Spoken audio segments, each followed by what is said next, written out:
de façon un peu plus précise, ici, on va parler de la réabsorption de l'eau. Donc, la première des choses qu'il faut savoir, c'est qu'il y a deux types de réabsorption d'eau. Il y a la réabsorption qu'on appelle réabsorption obligatoire de l'eau, par opposition à la réabsorption facultative de l'eau. Donc, en fait, elles portent très bien leur nom. Une réabsorption obligatoire, ça veut dire que ça se fait de façon obligée. Donc, ça se fait constamment, 24 heures sur 24, et on ne peut pas vraiment contrôler, améliorer ou diminuer cette réabsorption obligatoire. Donc, ça se fait au quotidien, 24 heures sur 24.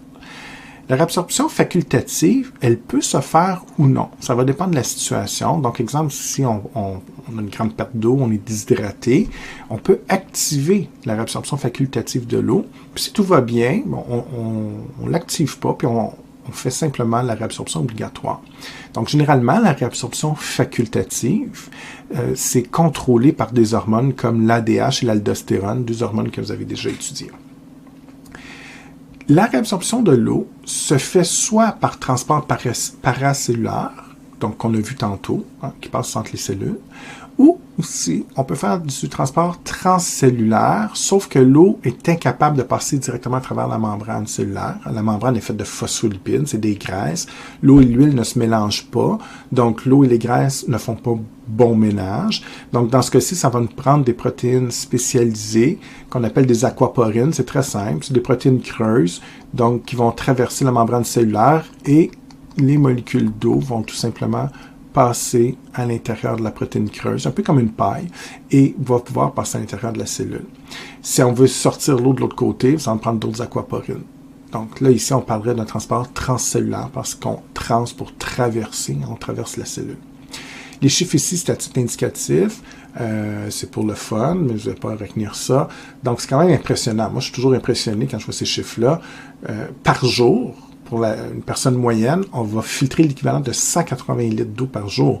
On vous dit, pour vous maintenir en santé, de boire à peu près 1,5 litre d'eau. Vous allez filtrer l'équivalent de 180 litres. Donc, c'est énorme. Ça veut dire qu'on passe plusieurs fois, votre circulation sanguine là, va passer plusieurs fois au niveau des reins, évidemment. Et de ce 180 litres-là, il y a seulement 1,5 qui ne sera pas réabsorbé. Donc, autrement dit, dans les urines, vous allez expulser environ 1 litre, 1,5 litres. Le reste va tout être réabsorbé. Donc, on est très efficace pour récupérer cette eau. Dans un premier temps, je parle un petit peu de la réabsorption obligatoire de l'eau. Donc, ça se fait essentiellement au niveau de l'anse, donc on voit bien ici, du néphron et le contourné proximal. Donc, essentiellement, ça se fait au début du néphron. Donc, ça se ferait à ce niveau-ci, dans le TCP, et en partie dans l'anse ici. On vous dit même que c'est la branche descendante. C'est une nuance que vous n'avez pas à faire, mais l'anse, le tubule contourné proximal, le TCP, la réabsorption obligatoire se fait là. Environ 65% de l'eau va être réabsorbée au niveau du TCP, 10% dans l'anse. C'est du détail aussi culturel, c'est pas grave, vous ne savez pas les chiffres. Mais ce que je veux que vous compreniez, pourquoi c'est obligatoire? C'est une question que je suis certain que certains étudiants se demandent. Pourquoi c'est obligé? Pourquoi on ne peut pas contrôler ça? En fait, c'est vraiment de l'osmose. Donc, l'eau va suivre la concentration généralement d'Na+, de sel. Et comme l'eau va aller vers le plus concentré, bien, c'est vraiment votre concentration en Na+, qui oriente le déplacement d'eau. Donc, on s'arrange généralement chez une personne en santé pour que le capillaire tubulaire soit plus concentré en termes d'Na+, que ce qu'on retrouve ici dans le TCP, dans le contourné proximal. Donc, de façon naturelle, l'eau va quitter le tubule contourné proximal pour retourner vers les capillaires pour être réabsorbée. Donc, évidemment, on peut pas vraiment contrôler l'osmose. Évidemment, si une personne a un débalancement important au niveau de ses concentrations de sel ou au niveau de la concentration de la pression osmotique, bien évidemment, ça peut affecter ce transport, cette réabsorption d'eau. On pourrait même aller en sens inverse. Pour X raisons, si malheureusement la personne un tubule contourné proximal très concentré, on va voir ça chez certains diabétiques, un tubule très riche en glucose. Si on fait un lien que tantôt, le TM, transport, le taux maximal de réabsorption a été atteint. Donc, le surplus de glucose n'est pas réabsorbé, s'accumule dans le TCP, et comme TCP devient très, très riche en sucre, très, très concentré, bien, plus concentré qu'ici. Donc, par osmose, l'eau pourrait quitter le capillaire péritubulaire pour entrer dans le TCP, ce qui explique que c'est une des causes qui explique que les diabétiques non contrôlés peuvent avoir un volume d'urine très, très élevé, ce qu'on appelle la polyurie. Okay? Donc, c'est juste ça ici, c'est que là, au lieu de réabsorber l'eau, on s'en va en sens inverse. L'osmose est déstabilisée. Mais chez une personne en santé, ce qu'il faut vraiment comprendre, c'est que normalement, ça va être plus concentré au niveau sanguin, donc l'eau va quitter comme ça. Donc, aucun contrôle, en fait. Ça se fait automatiquement. Dans certaines situations relativement importantes ou urgentes, par exemple, une personne déshydratée ou que la pression artérielle est très faible ou peu importe, là, ce qu'on peut décider de faire, c'est de faire une réabsorption facultative de l'eau. Et ça se fait, oui, dans le distal, mais surtout dans le tubule collecteur. Donc, à ce niveau ici. Normalement, je veux que vous sachiez que le tubule collecteur est imperméable. Quand l'eau se retrouve ici, elle va poursuivre son chemin pour être expulsée dans l'urine éventuellement. Mais quand tu fais de la réabsorption facultative, exemple l'ADH, ce qu'elle va faire, elle va augmenter, l'aldostérone a un mécanisme similaire, augmenter le nombre d'aquaporines ici dans les cellules au niveau de la paroi du tubule collecteur. Donc, normalement, ces cellules-là n'ont pas d'aquaporine. Ce que j'ai dessiné ici tantôt, donc c'est des cellules sans. Mettons, ça, c'est une cellule du tubule collecteur. Il n'y a pas d'aquaporine. L'eau va passer tout droit. Donc, si je reviens à mon dessin ici, l'eau continue comme ça et poursuit son chemin. Par contre, si tu actives la réabsorption facultative, l'ADH va dire, ben là, on arrive dans cette situation ici, on fait des aquaporines et l'eau pourra être, en fait, au niveau du tubule, pourra retourner en circulation sanguine. Mais normalement, ça ne se fait pas. Donc, c'est vraiment dans des cas spéciaux. Exemple, une personne qui est très déshydratée, on va diminuer la production d'urine, donc on empêche la diurèse. C'est le rôle de l'ADH. D'ailleurs, on dit que c'est l'hormone, H pour hormone, AD pour antidiurétique. Antidiurèse, on bloque. Okay? On bloque carrément la production d'urine. Donc, l'ADH bloque la diurèse. Comment? Ben, en favorisant les aquaporines et en construisant ces aquaporines, on va réabsorber l'eau. Par contre, si vous êtes en santé, vous n'êtes pas déshydraté, il n'y a pas rien de spécial, on ne fait pas cette réabsorption facultative, vous ne faites pas d'ADH, donc on se contente tout simplement de la réabsorption obligatoire de l'eau. Pour illustrer un peu ce que je viens de vous raconter, donc ce dessin vous montre de façon beaucoup plus claire ce qui était en texte sur la diapo précédente. Donc on voit bien la réabsorption facultative ici de l'eau. Première des choses, je vous disais tantôt, sans donner beaucoup d'explications, que l'aldostérone favorise la réabsorption de l'eau de façon à peu près similaire de l'ADH. En fait, ce n'est pas tout à fait exact. Ici, ce qui est écrit est assez important. On voit, au point de vue moléculaire, la différence des mécanismes. Donc, tantôt, quand je parlais beaucoup d'aquaporine au niveau du tubule collecteur et tout, je vous avais donné l'exemple de l'ADH, ce qui était exact. Donc, l'ADH, son mécanisme d'action, c'est de créer un nombre plus important d'aquaporine au niveau, exemple, du tubule collecteur. Et donc, le filtrat qui s'engage ici dans le tubule collecteur contient de l'eau et pourra circuler comme ça à travers la paroi pour retourner dans le capillaire sanguin. Donc, on va augmenter la réabsorption de l'eau. Et on dit ici le mot accru dans le sens où ça va être plus important, justement, exemple, dans un cas de relativement urgent, comme une déshydratation sévère. C'est pour ça qu'on parle de réabsorption facultative. Ça ne se fait pas tout le temps. Ce que je ne vous ai pas dit, par contre, c'est de distinguer un petit peu avec l'aldostérone. Donc, l'aldostérone participe aussi à la réabsorption facultative de l'eau, mais on n'agit pas sur les aquaporines. Ici, c'est un mécanisme un peu différent. Donc, c'est ça que je voulais vous montrer. On va agir sur des canaux et des pompes à sodium. Donc, votre premier réflexe, c'est de dire, ouais, mais ça n'a aucun rapport. En fait, comment un canal à sodium ou une pompe à sodium, en augmentant la quantité de sodium, peut favoriser la réabsorption d'eau? Alors, je pose la question. Et c'est très simple. Concept qu'on répète très souvent. L'osmose. L'eau se déplace vers le plus concentré. Donc, on joue ici sur l'osmose. L'aldostérone, en augmentant les canaux et les pompes à sodium, on va évidemment augmenter le transport de sodium. Donc, on augmente la concentration de sodium. Et l'eau, tout simplement, comme elle se déplace vers le plus concentré, elle va suivre le sodium. Souvent, on va dire que l'eau suit le sel. Ben, c'est juste ça. Donc, en augmentant le transport de sodium, l'eau va suivre le sens du sodium et par osmose, on va, donc c'est le mot important ici, l'aldostérone favorise l'osmose. En d'autres mots, l'aldostérone va augmenter le transport de sodium au niveau du tubule collecteur, par exemple, et au lieu de faire des aquaporines, on fait des pompes à sodium, on pompe le sodium vers l'intérieur, et en pompant le sodium, bien évidemment, l'eau, par osmose, va suivre. Donc, on ne passe pas par les aquaporines ici, on passe directement, en fait, je me suis mal expliqué. On va passer, et oui, par les aquaporines, mais c'est le sodium qui va appeler l'eau. Donc, l'aldostérone, on pourrait considérer que c'est un mécanisme qui vient renforcer un petit peu l'ADH. Parce qu'évidemment, si l'ADH ne fait pas le travail de faire des aquaporines, l'eau ne pourra pas passer, même si je pompe le sodium à l'intérieur. Donc, les deux sont quand même reliés.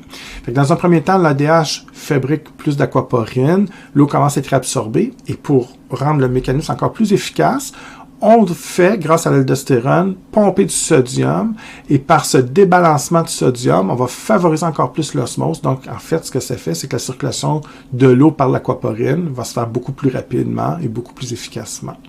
Donc, c'est les deux mécanismes qui vont être impliqués dans la réabsorption facultative de l'eau.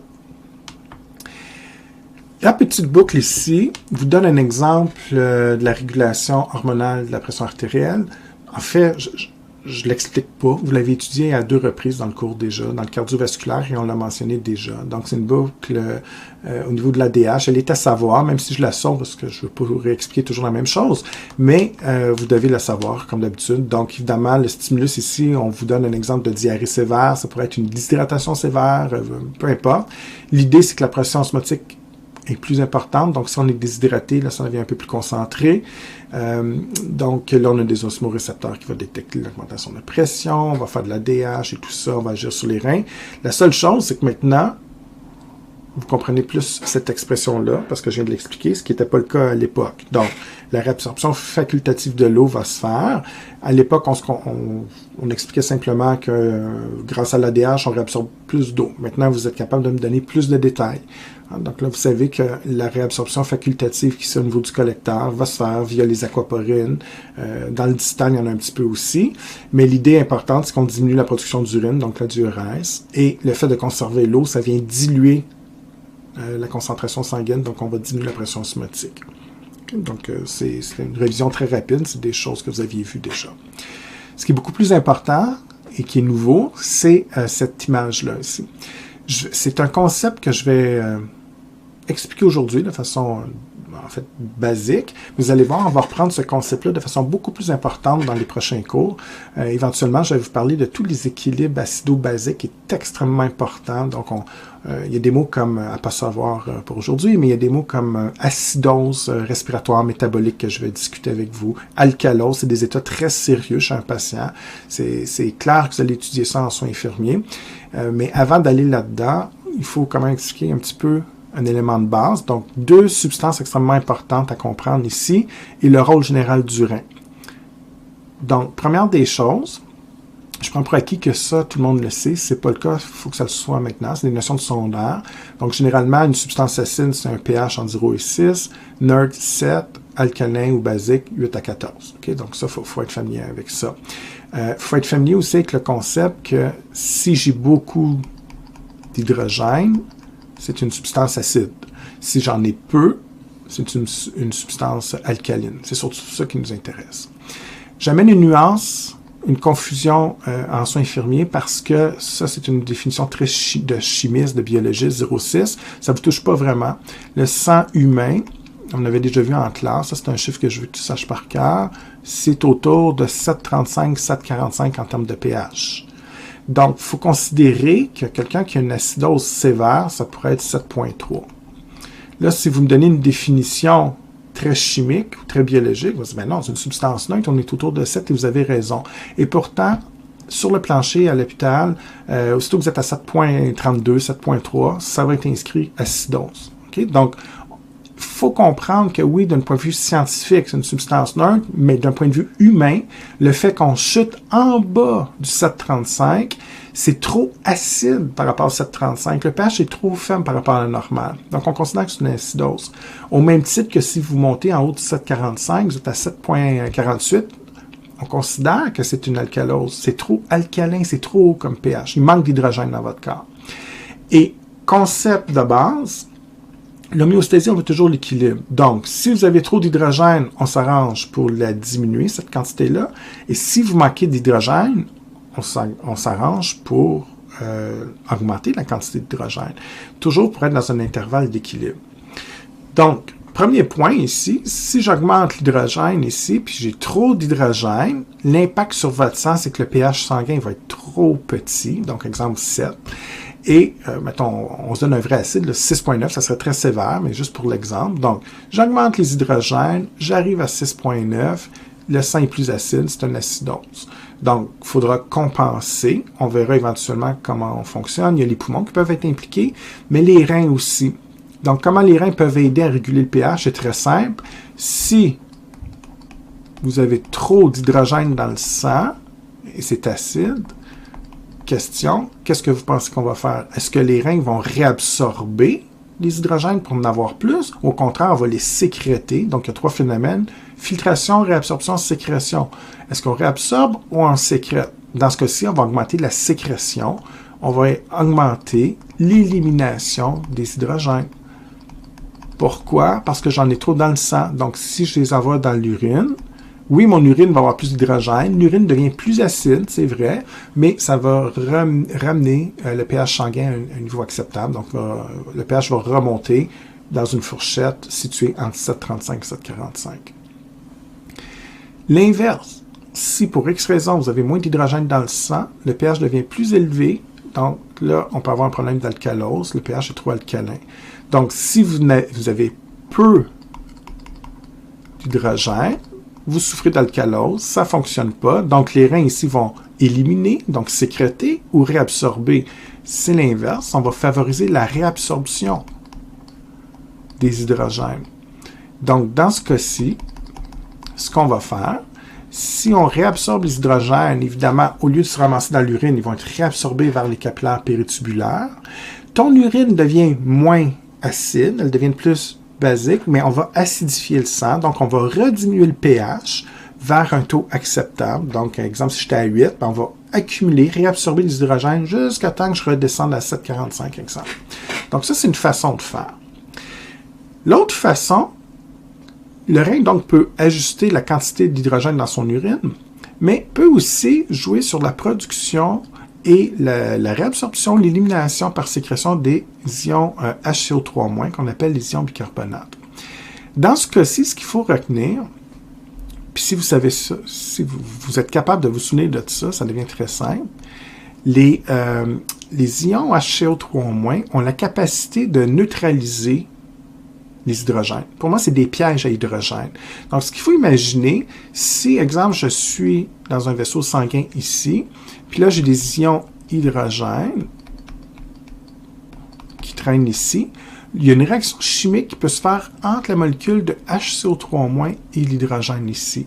C'est du 1 pour 1. Chaque molécule d'HCO3- a le pouvoir d'aller séquestrer un hydrogène. Donc, une réaction chimique qui se fait entre les deux qui fait en sorte qu'on va créer un acide qu'on appelle acide carbonique. C'est pas grave, c'est simplement pour votre culture. Mais on voit qu'ici, le HCO3- permet de retirer du sang cet hydrogène-là et prend cette forme-là.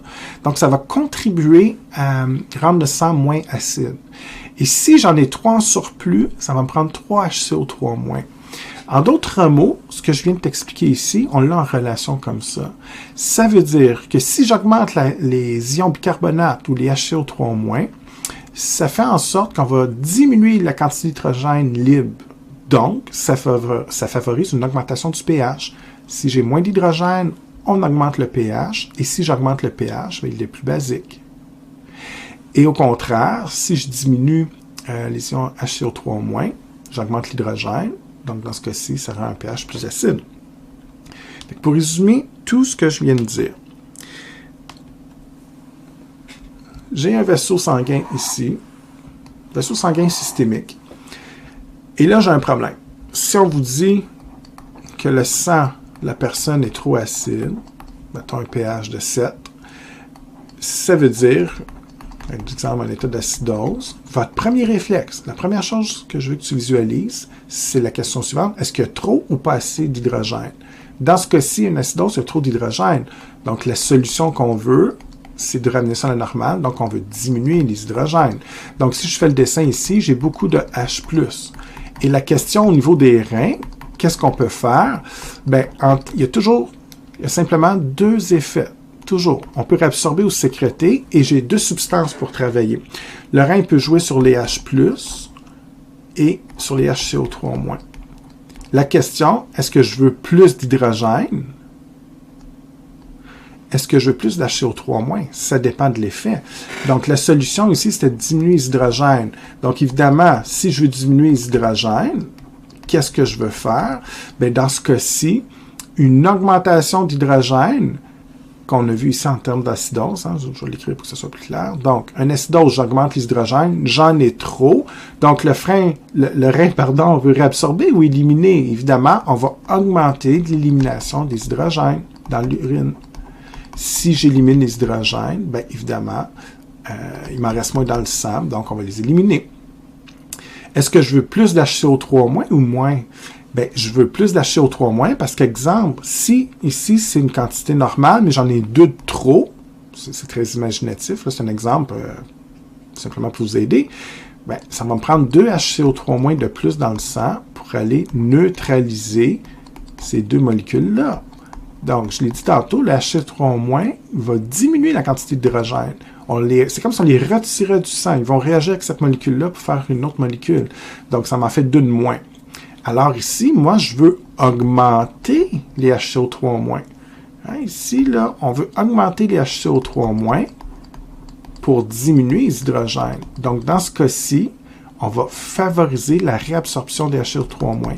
Il devrait y avoir moins d'HCO3- dans l'urine que la normale. Pourquoi? Parce que je les réabsorbe vers le sang.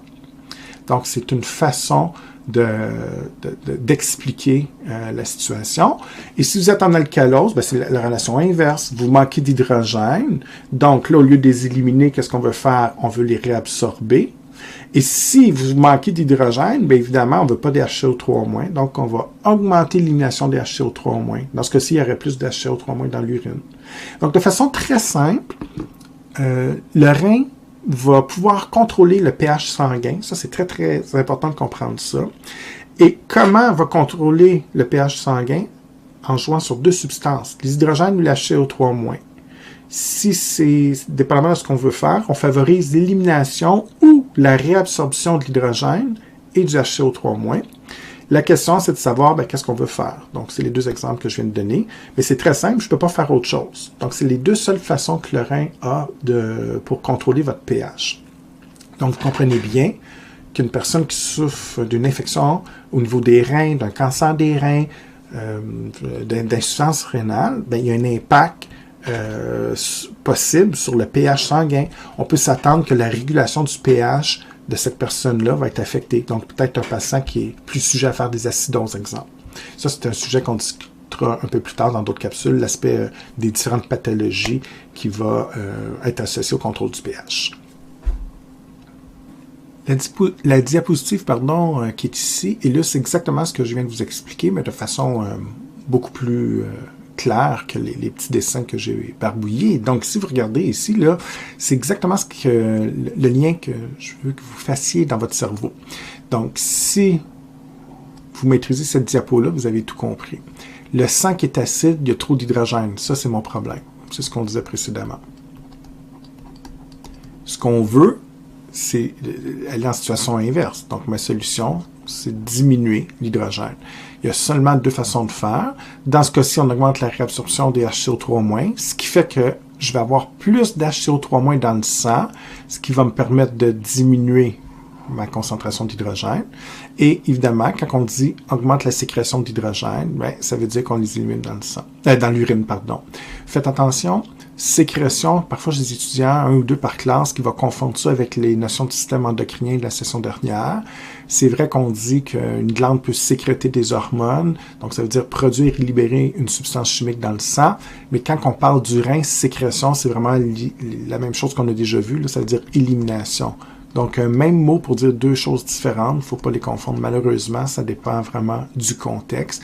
Et comme je suis dans un contexte urinaire ici, la sécrétion réfère au 3e processus étudié, c'est-à-dire déplacer les substances du capillaire péritubulaire, exemple, vers les tubules rénaux pour les éliminer dans l'urine.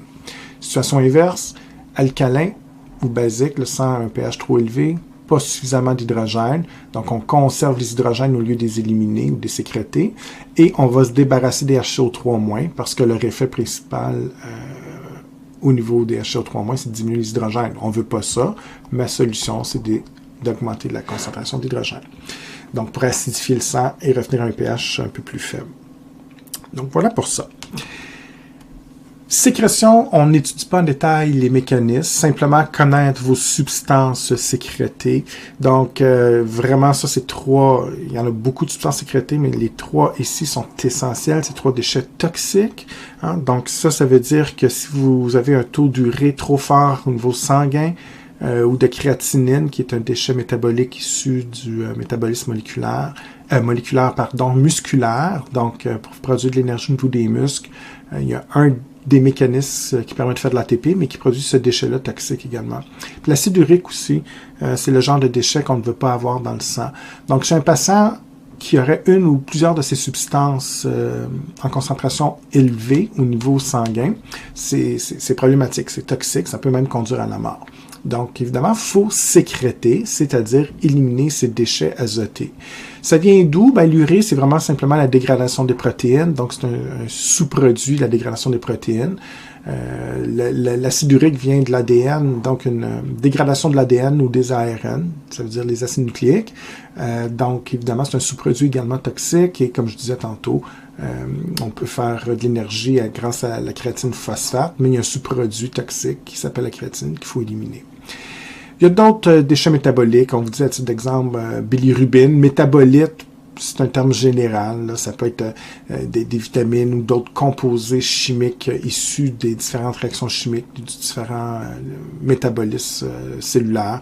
Donc, c'est à titre d'exemple. Les médicaments ne sont pas à prendre par cœur. C'est quelques exemples. Il y en a bien d'autres qui vont être sécrétés aussi. En fait, généralement, les médicaments ils ne restent pas dans l'organisme. Il faut trouver un moyen de les éliminer, évidemment. Quelques hormones ne sont pas à prendre non plus. Donc, ce qui est vraiment important, là, c'est les deux premières lignes. Donc, c'est des substances qui devraient être sécrétées, évidemment.